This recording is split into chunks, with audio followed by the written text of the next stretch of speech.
Chaque semaine, nous retrouvons le grand rabbin Bruno Fison. Bruno Fison, bonjour. Bonjour. Merci, comme toutes les semaines, d'être avec nous sur Radio J.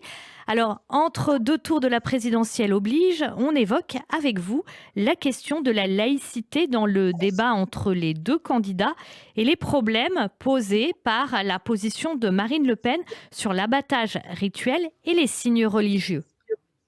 Oui, absolument. Alors, l'abattage rituel, c'est un vieux leitmotiv de Madame Le Pen et j'y vois 3 hypocrisies, si on peut dire. La première, elle dit qu'elle a une compassion pour les animaux. Alors effectivement, peut-être, mais si l'abattage rituel est si cruel, qu'en est-il de la corrida ou de la chasse? Il y a bien un abattage des animaux sans un étourdissement préalable. Les animaux courent blessés, les sangliers courent blessés pendant des kilomètres. Quant à la corrida, évidemment, c'est un spectacle extrêmement cruel. Là, pas du tout. Ça fait partie du patrimoine national, voilà, de la France, donc on n'y touche pas.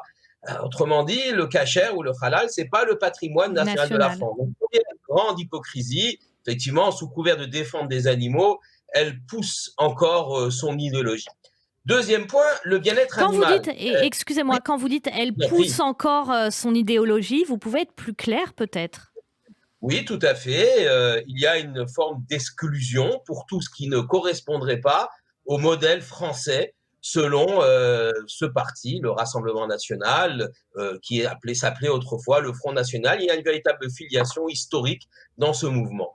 Le deuxième point, on parle de souffrance animale lors de l'abattage rituel. Il y a une querelle d'experts et on sait que l'abattage rituel, la shechita, lorsqu'elle est effectuée dans les règles de l'art, n'apporte pas plus de souffrance qu'un abattage conventionnel. Je rappelle que l'étourdissement, c'est fracasser le crâne des bovins avec une tige perforante. Donc voilà, où est la compassion pour l'animal.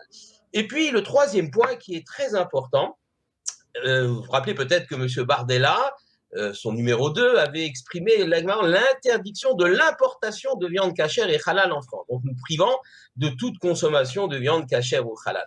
Et puis elle était un peu revenue en arrière parce C'est ce que j'allais qu'évidemment, vous dire, il y a eu des oui, allers-retours un peu sur ce type de oui, elle est revenue sujet. en arrière parce que c'est pas possible. On peut pas, dans l'Union européenne, interdire l'importation de la viande cachère venant de pays voisins.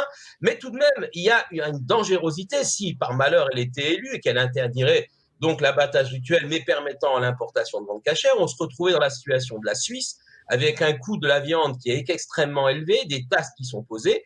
Et j'ajouterais aussi qu'au niveau européen, la France a toujours été à la pointe pour défendre l'abattage rituel. C'est vraiment le pilier principal au niveau de l'Union européenne pour convaincre d'autres pays de ne pas l'interdire, pour qu'on puisse avoir encore de la viande cachère un peu partout en Europe. Évidemment, si elle est élue, elle va porter cette idée et cette fois-ci au niveau de l'Union européenne. Et nos voisins Bruno, européens sont très inquiets. Bruno Fison, j'ai envie de vous demander votre point de vue, notamment sur parfois le type de différence, voire d'opposition que fait le Front National en disant d'un côté, non, mais bon, la kippa, on veut pas vraiment l'interdire, mais par contre, le voile, oui. Vous, quel regard vous posez là-dessus?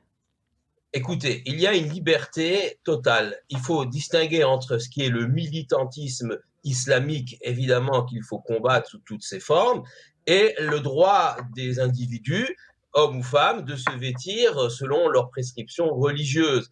Alors, je ne sais pas, je ne suis pas un spécialiste du voile, mais il semblerait qu'il y a peut-être des gens qui le portent par militantisme, mais il y a certainement des dames qui le portent aussi par simplement conviction. Et le président de la République a bien rappelé le cas de Madame Ibn Zlaten, pardon, dont le fils est mort pour la France, si on peut dire, et qui porte le voile. Quant à la kippa, évidemment, il ne s'agit pas pour nous de porter un objet qui est ostentatoire.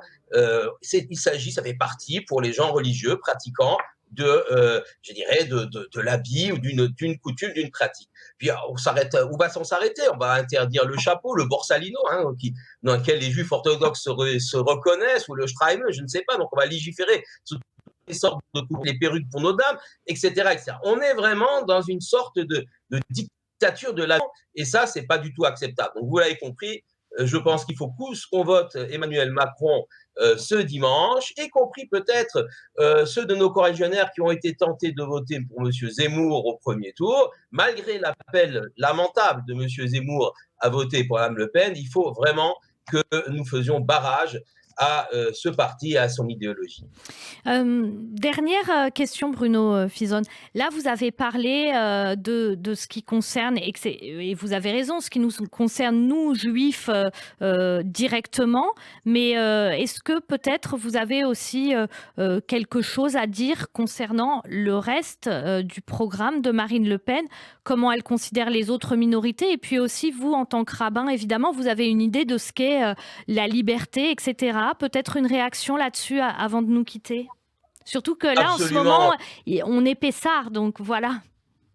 absolument. Il faut, on le dit, hein, tout celui qui a faim, qu'il entre et qu'il partage le repas de Pessah.